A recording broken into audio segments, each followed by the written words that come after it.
This video is going to be about how the drought is affecting our crops and livestock. I want to start by thanking David Dubine of Adapt 2030 for making me aware that these charts existed. I've been following David for, I don't know, 5 or 6 years and have watched him go through an amazing evolution in terms of his understanding of the grand solar minimum and how it will affect us.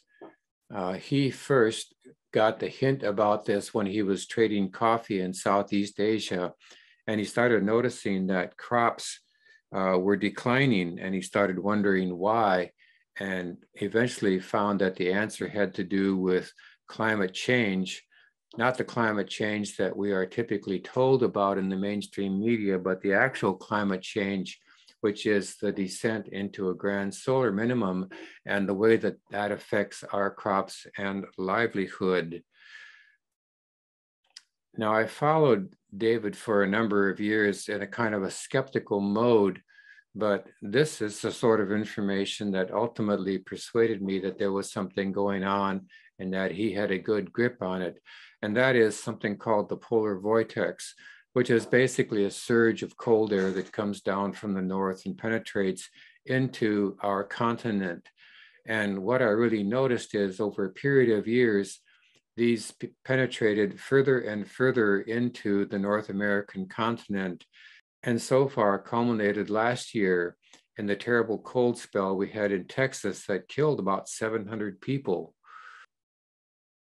So I'm not going to go through all of the charts in this USDA series, but I am going to go through quite a few of them.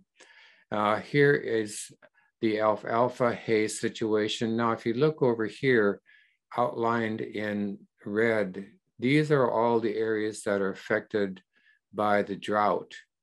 And now the drought is less in this area and more in this area. But nonetheless, you see that in the areas here where they're growing alfalfa hay, there is a lot of overlap, which means that the amount of alfalfa produced for all purposes is going to be less. And only a small part of that is down in the drought-free areas. Here we have corn areas in drought, not so much affected, but large parts of Minnesota and Iowa and the Dakotas are in the areas where there are some drought effects. They're saying 35% of the corn production is in an area experiencing drought.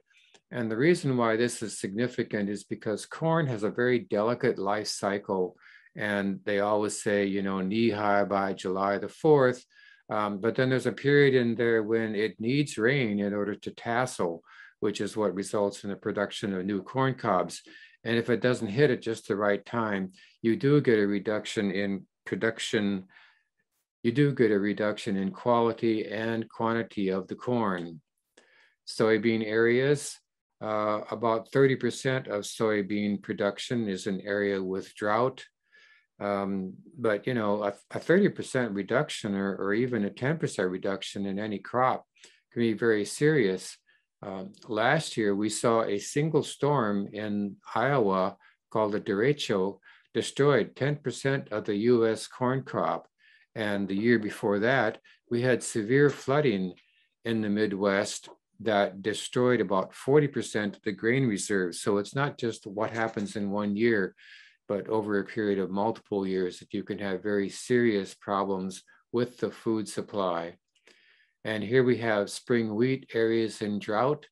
A lot of the spring wheat in production, 99%, is within an area that has having drought. And as I said, drought reduces the quantity and quality of grain such that some of it is not deemed fit for human consumption. And here we have winter wheat areas, less affected, 34%. That's still a big chunk. And here we have rice areas in drought, pretty much free except for the area in Northern California, which pretty much is going to be a complete loss because there's no irrigation water available in most of California. I think they did target some of it up to this area, but even then it's going to be reduced, and that's 20% of the rice supply in threat. And here we have hay areas in drought, not so much of a problem. These areas up here in the drought area are at risk. Now, the problem with hay is that out in this areas out here, you have a lot of cattle ranching going on, and they depend upon hay to provide a lot of their feed. And if they have a reduced production, they have to try to get hay from other parts of the country, which at the very least increases their costs. And it may be reduced in availability such that they have to cull their herds in order to match the amount of hay they've got. And this also means that our prices at the supermarket go up. And this accounts currently for about 30% of hay acreage. Cattle areas in drought, not so much, although here in California, there again, we're being impacted by the drought in every way possible. And this also means problems with cattle production and with the price and availability of beef in the market, okay? So other parts of the country, not so much. Hog areas in drought, 41% of the hog areas in parts of Minnesota and Iowa, basically where the drought is not as severe, but still another harbinger of reduced quantity and increased price. Milk cow areas, again, California heavily affected, the Midwest and parts of the East not so much affected, but this is 45% of the cow inventory in drought areas.